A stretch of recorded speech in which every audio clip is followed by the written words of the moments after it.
اب ڈاکٹر صاحب کسی کی جرت، اب جب آپ اپنے کم از کم 700-800 سال کہ میرے جوانوں اگر کبھی آپ دیکھیں تو یہ انہی نظریاتوں میں ہمارے سارے فقیہ اور سارے امام پسے، یہاں تک کہ میں یہ بڑی یہ بات یہ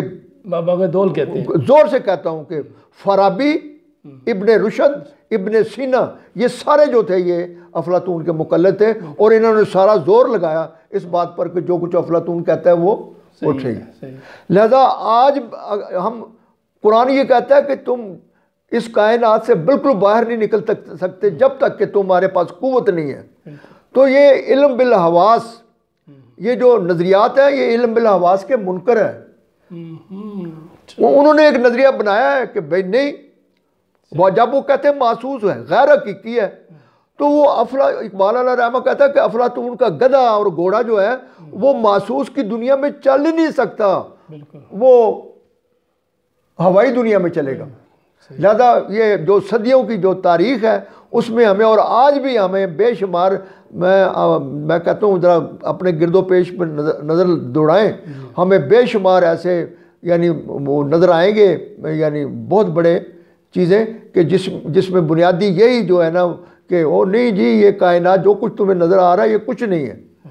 قرآن یہ کہتا ہے کہ تم حقیقت ہو اور جو کچھ تمہیں نظر آ رہا ہے یہ حقیقت ہے،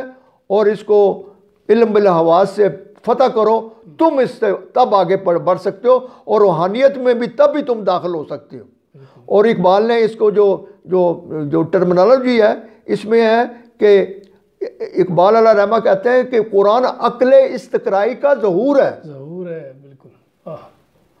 اور عقل استقرائی سے پہلے یہ نظریات جو تھے یہ کہتے ہیں علم استخراجی،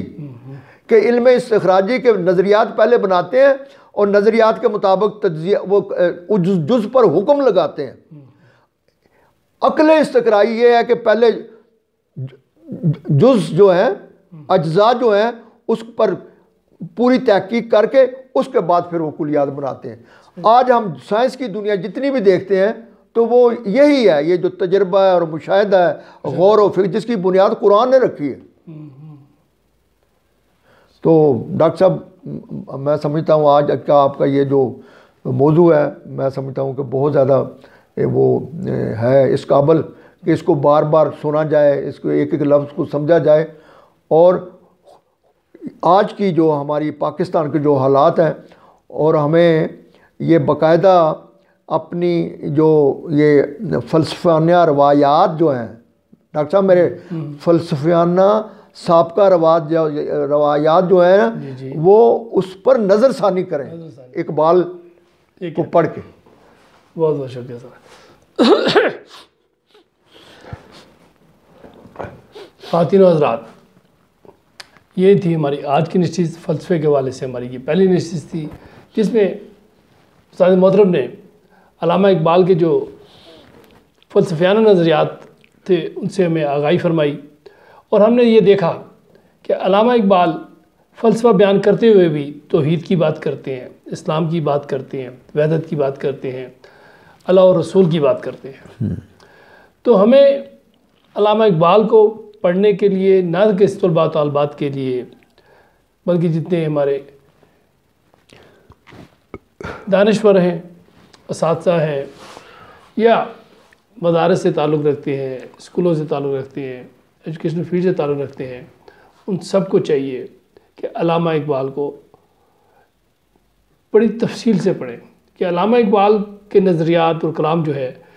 صرف کلام نہیں ہے، قرآن مجید کی تفسیر ہے۔ اسی کے ساتھ اجازت دیجیے، جلدی آپ کی خدمت دوبارہ حاضر ہوں گے۔ اللہ آپ کا، ہم سب کا حامی و ناصر ہو،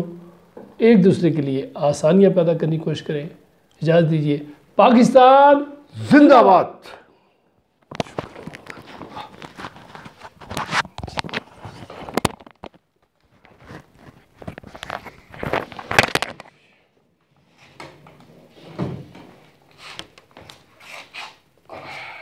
وہ تو نہیں چل رہی ہیں۔ بسم اللہ الرحمن الرحیم۔